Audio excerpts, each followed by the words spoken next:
আসসালামু আলাইকুম। Hamza electric and ইলেকট্রনিক্সের পক্ষ থেকে আমি মোহাম্মদ আমির হামজা আপনাদের সকলকে জানাই শুভেচ্ছা ও অভিনন্দন। তো আজকে আরেকটি নতুন ভিডিও নিয়ে আপনাদের মাঝে চলে আসলাম।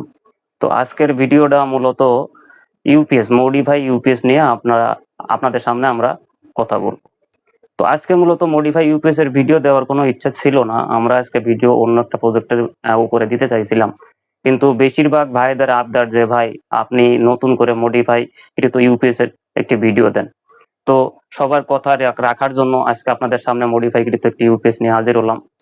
তো এই যে ইউপিএসটি আপনারা দেখতেছেন এটা পাওয়ার গার্ড কোম্পানির স্টিল বডি একটি 650 ভিএ 300 ওয়াট লোড ক্যাপাসিটি একটি ইউপিএস। এটাকে আমরা মডিফাই করে সম্পূর্ণ আইপিএস এর মতন কিভাবে চালাইতে পারবেন না ব্যাকআপ পান বড় ব্যাটারি সংযোগ করে সেটা আপনাদের দেখাবো। তো আমাদের সঙ্গে থাকেন। এই ইউপিএসটা যে আমরা কিভাবে মডিফাই করছি ইউপিএসটা খুলে ভিতরে সবকিছু আমি আপনাদের দেখাবো। তো সবার আগে আমি একটু আপনাদের সামনে এটা লোডটা দিয়ে দেখাই। এটার যে লোড ক্যাপাসিটি লোডটা দিয়ে দেখায়, যদিও এটা 650 বে 300 ওয়াট লোড ক্যাপাসিটির কথা বলা আছে, তবে আমরা আপনাদের কাছে সবসময় রিকমেন্ড করবো আপনারা 200 ওয়াট লোড দিয়ে চালাবেন, তাহলে এটা লংজিভিটা অনেক দিন পাবে। আর পাওয়ার গার্ড কোম্পানির ইউপিএস গুলো অনেক ভালো হয়ে থাকে। আর স্টিল বডি ইউপিএস এর ক্ষেত্রে আমরা মডিফাই করি, যেমন মনে করেন পাওয়ার গার্ড, পাওয়ার প্যাক, অ্যাপোলো এই ধরনের ইউপিএস গুলাই আমরা মডিফাই করি, যেগুলা আপনার লং লাস্টিং করে এবং লংজিভিটিটা অনেক বেশি পাওয়া যায়। তো আমি একটু আপনাদের সংযোগ দিয়ে দেখাই। এই যে বড় ব্যাটারিতে লাইন দেওয়ার জন্য আমরা কিন্তু এখানে 4RM এর এসকো কোম্পানি তার ব্যবহার করছি, যেটাতে আপনাদের বড় ব্যাটারি চার্জ করবে এবং ব্যাকআপটাও ভালো পাবে।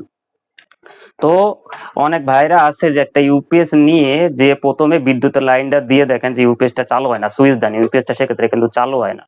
তো এটা বলে রাখা ভালো, ইউপিএস কখনো বিদ্যুতে চালু হয় না, আপনার ব্যাটারি দেওয়ার পরে কিন্তু আপনার মাদারবোর্ডটা রান করবে এবং ইউপিএসটা চালু হবে, এই জিনিসটা আপনারা মাথায় রাখবেন।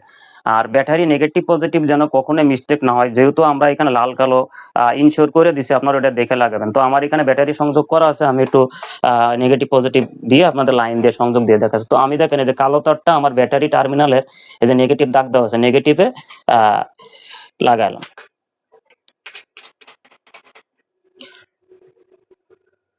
এবং আপনারা ব্যাটারিতে যখন সংযোগ দিবেন, আপনারা ব্যাটারির যে আমি তো অন টাইম দিয়েছি যার কারণে এত টাইট দিলাম না, আপনারা খুব সুন্দরভাবে এটা টাইট দিয়ে লাগাবেন, তাহলে আপনার ব্যাটারি লুজ কানেকশন করবে না, আইপিএস এর বা ইউপিএস এর কোনো ক্ষতি হবে না।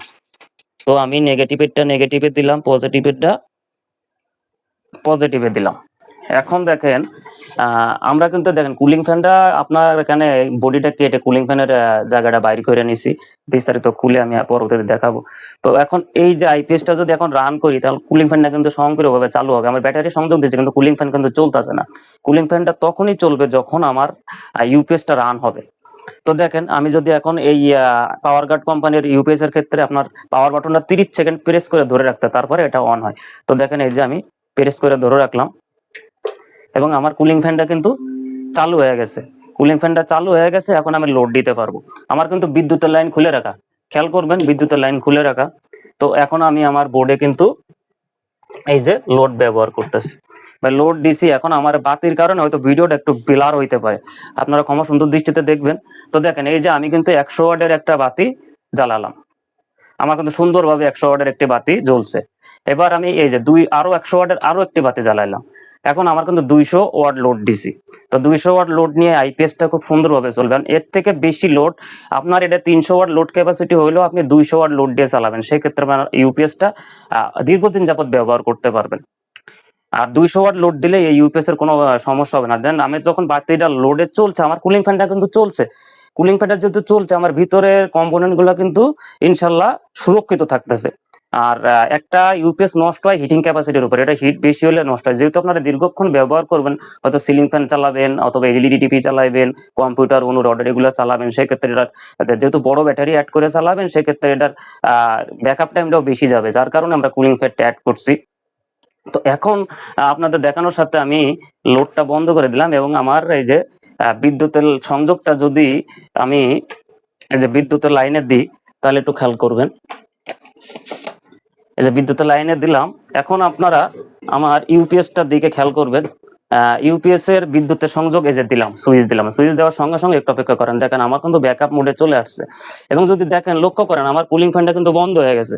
এটা যখনই শুধুমাত্র ব্যাটারিটা চার্জ করবে, এই যে দেখেন আমার সামনে একটা এক্সট্রা লাল বাতি দিচ্ছে, এক্সট্রা লাল বাতিটা অর্থ যখন চার্জ হবে তখন কিন্তু আপনার এই লাল বাতিটা জ্বলবে, এবং চার্জ ফুল হয়ে গেলে এই লাল বাতিটা বন্ধ হয়ে যাবে। এবং চার্জটা যখন ফুল হবে তখন কিন্তু আপনার এই যে কুলিং ফ্যান যে চলছে, এই কুলিং ফ্যানটাও কিন্তু বন্ধ হয়ে যাবে। অর্থাৎ কুলিং ফ্যান 24 ঘন্টা চলবে না। অনেকে আছেন যে ভাই আমার কুলিং ফ্যানটা তো 24 ঘন্টা চলতেছে, এরকম হবে না। এটা স্বয়ংক্রিয় অটোমেটিক ভাবে করছি আমি। ভিতরে কি কি কম্পোনেন্ট দিয়ে এটা করছি এবং আপডেটটা কিভাবে করছি আমি আপনাদের খুলে দেখাচ্ছি। তো এটা খুলে আপনাদের সামনে আসছি, সে পর্যন্ত আমাদের সঙ্গে থাকেন।